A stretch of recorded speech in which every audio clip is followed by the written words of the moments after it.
Bueno, vamos a retomar la sesión de la tarde.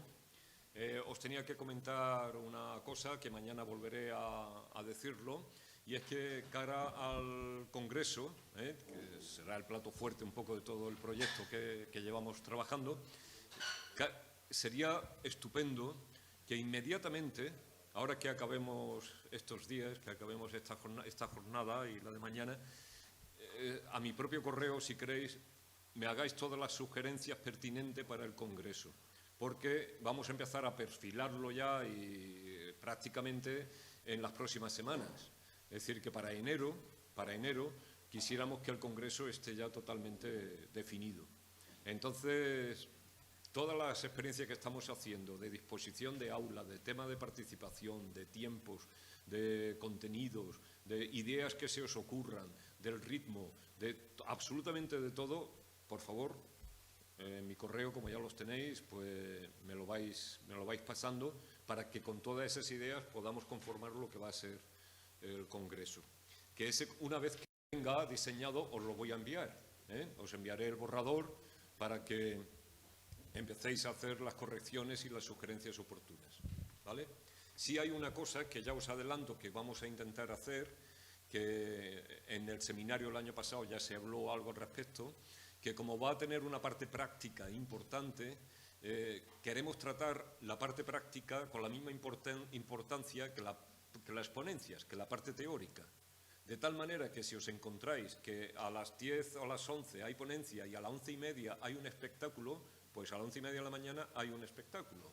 Y a la 1:30 a lo mejor seguimos con las ponencias. Es decir, que no vamos a hacer esto de que los espectáculos vayan a las 8 de la tarde o a las 9. Habrá cosas a esa hora, pero durante el Congreso también. Es decir, que la parte práctica y la parte teórica estarán tratados de la misma manera.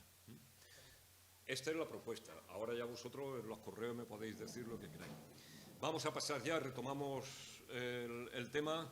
Vamos con esta ponencia que está ordenada así porque después, como veis, Juanjo, que nos va a hablar ahora, pues tiene una conexión directa con el trabajo que vamos a ver después de la confluencia.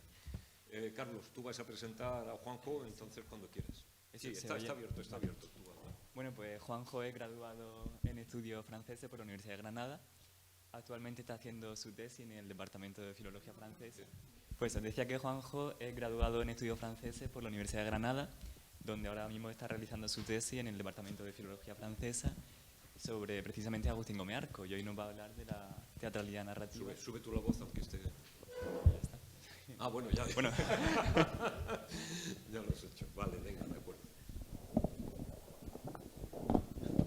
Bueno, ¿se me escucha bien ahora? Sí, bueno, deja el micro aquí que se te recoge bien el micro. ¿Ah, sí? Sí, este sí. Vale. Este no es como el otro. Bueno, gracias Carlos por tu presentación y muchas gracias Rafa por la oportunidad y por haber organizado todo este simposio en el que podemos desarrollar nuestras investigaciones. Y en mi caso hoy vengo a hablar de un análisis que hice de la novela de Agustín Gómez Arco titulada Un pájaro quemado vivo, que al principio era un análisis de la polifonía y conforme fui avanzando en este análisis y leyendo la novela me di cuenta que hay una gran presencia del Gómez Arco dramaturgo en la novela, y de hecho es algo que hemos hablado ya a lo largo de esta mañana y que de este modo sirve también de introducción a la lectura dramatizada que tenemos a continuación, porque las novelas de Gómez Arco están muy relacionadas con su teatro, llegando a este punto de hibridación de género. Y es que, bueno, a lo largo de mi comunicación analizaremos un poco estos rasgos de la teatralidad narrativa de Gómez Arco que lo llevan a la hibridación, y lo que más me interesaba era mostrar diversos fragmentos de la novela que he analizado para observar cómo esta teatralidad puede estar presente a través de la polifonía. Para el estudio de la teatralidad me he basado mucho en la obra Alegorías de la disidencia de Harold Feldman, en la que analiza el teatro gomezarquiano. Y es que la novela y el teatro de Gómez Arco están muy alineados. En ello hay una gran presencia de los diálogos, así como de unas puestas en escena realmente teatrales a través de su narrativa.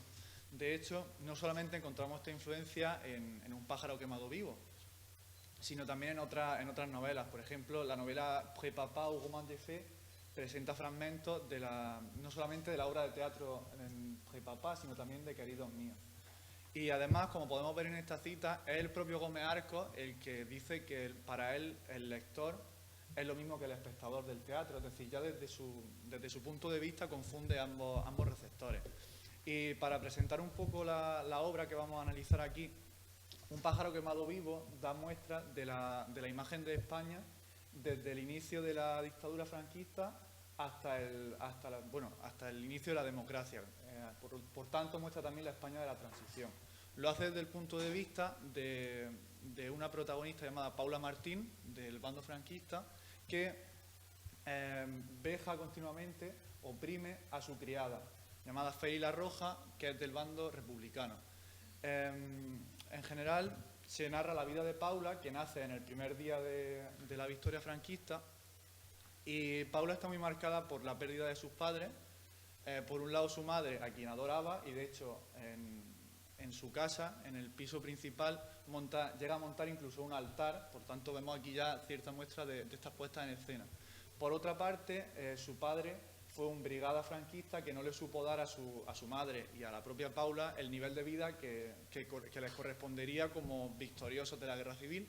Por tanto, Paula dedica su vida a restablecer este nivel. Para ello, contrata como criada a Feli la Roja, oprimiéndola desde el primer momento en el que llega al piso. Conforme va avanzando el régimen, Gómez Arcos muestra a través de la visión de Paula, pero también de la propia Feli la Roja, cómo Paula va enloqueciendo conforme ve que el régimen llega a su punto final, encontrando aquí ya diversas puestas en escena y este mundo esperpéntico de Gómez Arcos que podremos ver a continuación. Todo esto llega como a su culmen en el momento del golpe de Estado fallido del 23F, en el que Paula llega a su punto álgido de locura, encontrando imágenes como, por ejemplo, forzando a su pareja, llamado Félix, a violar a la que es su hermanastra, para así formar un bebé que sea fruto de la que sería la segunda victoria franquista. Y bueno, volviendo sobre la teatralidad narrativa, pues siendo Gómez Arcos, como hemos comentado antes, un novelista, un novelista converso desde el teatro, y es que comenzó escribiendo teatro y fue casi de casualidad que comenzó a escribir narrativa. Todas sus obras parten de los personajes. Por ello quería mostrar aquí, ya que cuando yo comencé mi investigación fui al Instituto de Estudios Almerienses, en el que disponen de un fondo bibliográfico bastante extenso, y analizando el manuscrito, no solamente me encontré con un cambio de título, que bueno, para este análisis no es muy relevante, se llamaba Holocausto Tanoaso, sino también, si vemos la imagen que está ahí presente, a la derecha, se puede ver una lista de personajes que el propio autor escribió a mano antes de comenzar lo que sería el manuscrito de la obra. Por tanto, aunque se trata de una novela, vemos ya esta influencia teatral desde la propia forma del manuscrito. Y como ya hemos comentado, Gómez Arcos le da una gran importancia al desarrollo de los personajes para la propia escritura de sus novelas. De este modo, pues encontramos una hibridación de género que también justifica un poco este estudio polifónico que hemos realizado. Basándonos también en la literatura de Sharon Feldman, hemos destacado esta serie de propiedades compartidas entre la novela y el teatro gomezarquiano. Y es que toda la obra de Gómez Arcos es lo que llamamos una escritura engagée, una escritura comprometida, siempre en defensa de la libertad y de la crítica de la censura, ya que pues, toda su obra estuvo muy marcada por la censura que sufrió aquí en España y que propició también su exilio primero a Londres y posteriormente a París. El propio Gómez Arcos declaró que cuando escribe teatro, que él hace la guerra. Todo ello lo hace desde lo que Sharon Feldman concibe como el discurso de la transgresión, ya que siempre toda su escritura está marcada por tonos de acusación y de matices de denuncia. Toda su obra constituye un desafío, tanto el teatro como la novela. De hecho, eso explica también la diferencia de acogida que tuvo entre el público francés y el público español, sobre todo en el caso de la novela que aquí estamos estudiando. Además, toda su obra está marcada por la alegoría, y es que a través de lo que Feldman concibe como un campo de batalla alegórico, él ataca los diversos pilares de la sociedad española, como pues, por ejemplo los pilares políticos, religiosos, a través también de imágenes, por ejemplo, eróticas o sexuales. De este modo encontramos también cierta influencia como ya se ha hablado un poco de los dramaturgos de la generación realista y posteriormente de la posmodernista europea, ya que Gómez Arcos continúa con este mundo alegórico cuando el resto de sus coetáneos ya lo estaban comenzando a abandonar. Además, hemos destacado, como ya se ha comentado, la centralidad del personaje, y es que tanto en el teatro como en la novela encontramos ciertos arquetipos de personajes, como por ejemplo se destacan los personajes rebeldes y marginados, muchos de ellos de origen femenino. Por ejemplo, ya hemos hablado de Feli la Roja, que sería equiparable, por ejemplo, a María República de la novela, pero también a personajes del teatro como Casandra de Queridos Míos. A través de estos personajes, Gómez Arcos siempre va a reivindicar esta libertad que marca toda su escritura, tanto de novela como de teatro. Y por último, hemos mencionado aquí lo que Molina Romero califica como técnica teatral a la hora de escribir la novela. Y es que ella hace un análisis de cómo Gómez Arcos en su novela utiliza los paréntesis para no solamente aclarar ciertos puntos de vista, sino también definir la puesta en escena, lo que ella llama le décor. Y de este modo encontramos como Gómez Arcos desde su novela presenta esta técnica teatral. Y bueno, a continuación vamos a verlo a través de los fragmentos que he analizado y a la vez pues, de estas muestras de polifonía. Para resumir un poco el marco teórico que seguí, nos hemos basado en la nueva teoría de la polifonía, basada en Anscombe y Ducrot, que fue reformulada en 2009. Y bueno, para abreviar y no alargarme demasiado, encontramos estos dos conceptos, persona locutor y persona testimonio, que básicamente se refieren a cuando el narrador se hace responsable de lo que está transmitiendo, ya sea en primera o en tercera persona, pero siendo él el responsable. En cambio, en la persona testimonio, aunque la voz pueda ser transmitida por el narrador, el responsable sería una tercera persona. Por ejemplo, cuando yo estoy aquí citando cualquier artículo o cualquier otro autor, aunque sea mi voz, el responsable en tercera persona sería esta persona testimonio, este autor. Y en este caso, pues serían los personajes. Por una parte, analizando la presencia del narrador, hemos observado que este narrador podría ser una prolongación de la figura y del pensamiento comprometido de Gómez Arcos, como ya se ha comentado, en defensa de la libertad. Pero es que el narrador no solamente se limita a comentar la acción que se está llevando a cabo, va un poco más allá, llegando a ser narrador-autor, en el que el propio Gómez Arcos parece deslizar dentro de la narración sus propios pensamientos, y hemos destacado también una figura que hemos llamado narrador-director, y es que veremos a continuación, en correspondencia con lo que Molina Romero llamaba la técnica teatral, cómo el narrador parece ser un director de la obra de teatro dentro de la propia novela. Y bueno, en primer lugar vemos aquí ejemplos de lo que hemos calificado como narrador-comentador, que es un narrador, como ya he dicho, que comenta la historia, por ejemplo, a través de distintas marcas de subjetividad. Por tanto, no es tan explícito, sino que deben estar más atentos a estas marcas propias de subjetividad. En este caso, por ejemplo, en el segundo ejemplo, vemos cómo añade como si el tiempo se negase a olvidar, entre comas. De este modo, pues bueno, el lector puede inferir que el narrador está próximo a Gómez Arcos. Más interesantes son las presencias del narrador-director. Y es que, como ya he comentado, vemos aquí dos ejemplos del uso de paréntesis. En el primero encontramos cómo se está narrando: el Brigada Pinzón comprendió al fin que la obligación del ejército consistía en proveer a las necesidades esenciales de su matrimonio, de su negocio. Si leemos esto, puede parecer que el punto de vista es el del narrador. Sin embargo, si leemos el paréntesis, vemos aquí, movida por un sentimiento de despecho, la señorita Martín tuerce la boca. Por tanto, este paréntesis sirve como una aclaración del punto de vista que es de la propia Paula Martín, y además indica la acción que está haciendo mientras se narra. Por otra parte, en el segundo ejemplo, vemos cómo el paréntesis precisa la puesta en escena. Dice: el pergamino que certifica su título de ministro le sobresale del bolsillo del smoking.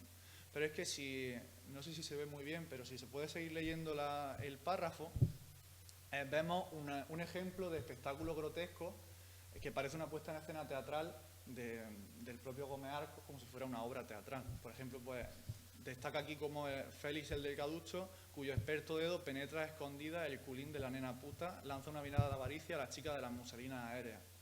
Y todo esto es una puesta en escena de maniquí que la propia Paula hace en el piso principal una vez que su locura va creciendo conforme se acerca al fin del régimen. Y por otra parte encontramos cómo el propio pensamiento de Gómez Arcos parece introducirse en la narración. Y es que observamos cómo de repente en mitad de la narración incluye y en las casas tristes y oscuras en donde los rojos se enterraban en vida, como en una tumba, y en los mercados del extraperlo, en plena calle, en pleno día. Este análisis es precisamente muy relevante cuando lo analizamos con la versión francesa, ya que encontramos muchos de estos ejemplos que no están presentes en la escritura de la obra en francés. Más destacado es en el segundo ejemplo, cuando al final de un párrafo añade: el cazador es el único que tiene derecho a la palabra, se lo ganó a base de tiros, al vencedor de una guerra le sucede lo mismo. Un fragmento que, por ejemplo, no está presente en la versión francesa y que hace alusiones directas pues, al propio pensamiento de Gómez Arcos, que también el lector puede inferir a través si conoce su contexto de escritura. Y pasando a los personajes, que como ya hemos comentado, suponen casi el centro de la composición de la historia, observamos que el narrador combina su voz y su mirada con todo ello. De ahí también que les dé esa importancia. De este modo, no solamente se pueden ver sus puntos de vista, es que el narrador, una vez más, va más allá. El narrador le transmitiría lo que hemos llamado el lector-espectador, el mundo interior de los personajes. Y es que parece que se introduce dentro de ellos para mostrar cómo fluyen sus pensamientos, como si se estuvieran dirigiendo a un espectador encima de una tarima. Por ejemplo, hemos destacado aquí cómo el narrador se introduce en los personajes para mostrar cambios de puntos de vista seguidos en el texto. Mientras que en el primer párrafo podemos observar a través por ejemplo, del campo léxico, pues cuando dice los juerguistas fachas o festejadores de los antiguos odios, se puede inferir que el punto de vista es el de Félix La Roja. En cambio, en el párrafo siguiente comienza con: pero qué guapísima está Celestina Mastín la Victoriosa. O incluye expresiones como: ese no es un celta, ese tiene cojones, para mostrar cómo se cambia el punto de vista a Paula Pinzón con otro tipo de mentalidad. De hecho, incluye pues muchas más exclamaciones, preguntas retóricas o incluso marcas de oralidad cuando al final dice así, con muchas íes y muchas exclamaciones. Y como ya he comentado, el narrador se introduce en el pensamiento de los personajes. Lo hace a través de distintas formas de representación, que hemos puesto aquí pues dos de ellas, el psicorrelato y el monólogo narrativizado. Mientras que en la primera, en el psicorrelato, el narrador solamente transmite el propio pensamiento de Paula, que se puede observar, por ejemplo, con el uso de puntuación. Dice: y se siente como una especie de angustia, de repente, inesperadamente, un pinchazo en el corazón. En el segundo caso, a través del monólogo narrativizado, el narrador se introduce en el pensamiento del personaje y lo transmite a través del discurso indirecto libre. En este caso, se observa un monólogo de don Sebastián, que es el cura confesor de Paula Pinzón, observando aquí también, como se ha comentado antes, estas alusiones al catolicismo que encontramos en la literatura. Lo hace a través del uso de la ironía, observando aquí como dice, por ejemplo: hay que reconocer que actualmente los camareros son menos diligentes que antaño, sin duda a causa de la libertad o de la democracia. O al final del párrafo, por ejemplo, dice: es muy capaz de enviar al paredón al personal del restaurante, todo, del cocinero al limpiabotas. Y, por último, más interesantes son los monólogos interiores, en los que, como he comentado, el narrador se introduce en el pensamiento y parece que el pensamiento está fluyendo dirigido a este lector espectador. En este caso, aunque encontramos mucho a lo largo del texto, sobre todo cuando la locura de Paula Pinzón está llegando al culmen con el final de la novela, en este caso he elegido un monólogo interior de Félix La Roja, ya que supone una gran importancia porque es cuando Félix decide enterrarse viva en el jardín, mostrándose un poco también la escena comezarquiana, decide enterrarse viva en el jardín porque no quiere volver a vivir una nueva dictadura. Entonces, ante los festejos de Paula y de todos sus compañeros franquistas, ella decide enterrarse viva en el jardín. Y aquí vemos cómo se habla a sí misma en primera persona. Nunca tuviste una cama que te perteneciese, ni la tienes ahora ni la tendrás jamás. Toda una vida, ¿no? Y eso, hija mía, no, tú ya no lo deseas, no lo soportas más. Por tanto, a través de la propia narración, no se nos marca que es Félix La Roja la que está hablando, sino que es a través de estas marcas personales cómo el lector interpreta quién es el que tiene la palabra a través de la mirada. Además, he puesto aquí como un ejemplo en las distintas variaciones que se observan respecto a la obra que se publicó primero, que fue la escritura en francés, aunque realmente todavía no se sabe a ciencia cierta cuál escribió primero, si escribió primero la versión francesa o la española, pero observamos cómo hay ciertas adiciones en la versión española que no están presentes en la francesa. No sé si se ve muy pequeño, pero en negrita destacado, como en la versión francesa hay ciertas partes que no se incluyen. Por ejemplo, cuando dice, cuando aún tienes tiempo, entre paréntesis, y te queda la libertad, encontrando así una referencia más a la libertad, además del uso de los paréntesis que ya hemos comentado y que están muy presentes a lo largo de toda la obra. Y bueno, a modo de conclusión, pues hemos observado que hay diversos rasgos comunes entre el teatro y la novela de Agustín Gómez Arcos. Además, pues a lo largo de toda la novela, la ironía, la hipérbole y sobre todo la teatralidad, pues favorecen esta omnipresencia polifónica, ya no solo del narrador, sino también de los personajes, que a veces parece que tienen palabra propia.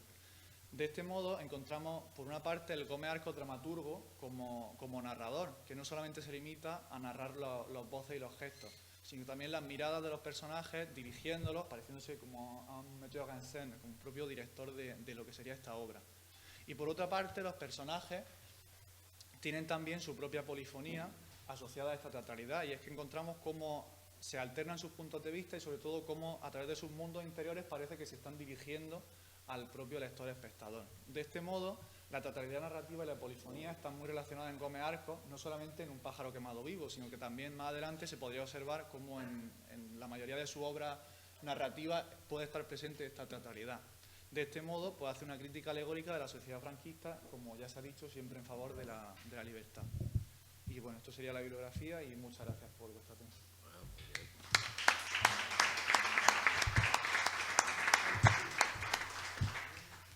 Bueno, tenemos unos minutos todavía para poder hablar a este respecto.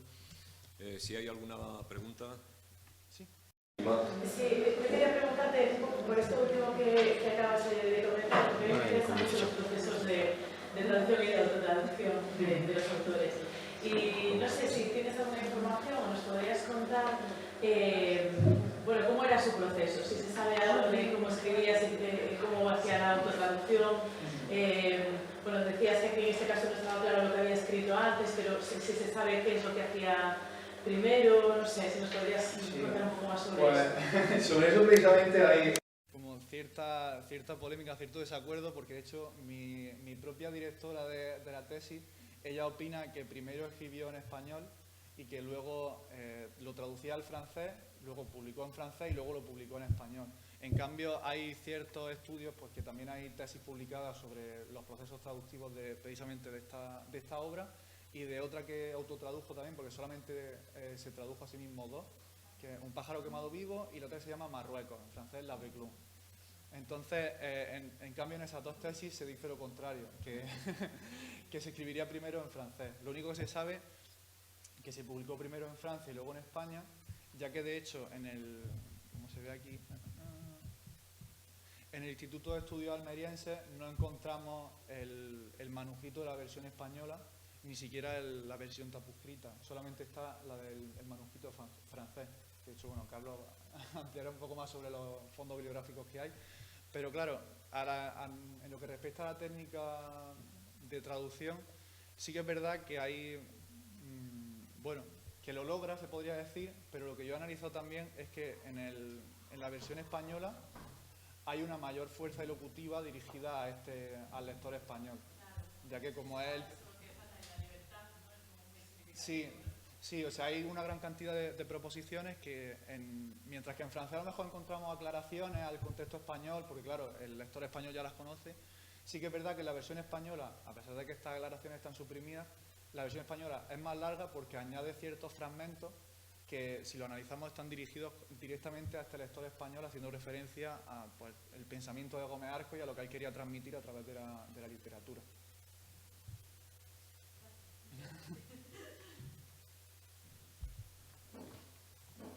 ¿Alguna opinión más? Bueno, se me ocurre que como no estaría mal la idea a lo mejor de formar equipos de investigación, ¿no? Porque sobre Gómez Arcos ya están habiendo aquí bastantes, digo, cara al Congreso a lo mejor, ¿no? o sobre Rodríguez Méndez, es decir, que al menos que estéis en contacto, ¿no? Porque puede ser interesante que...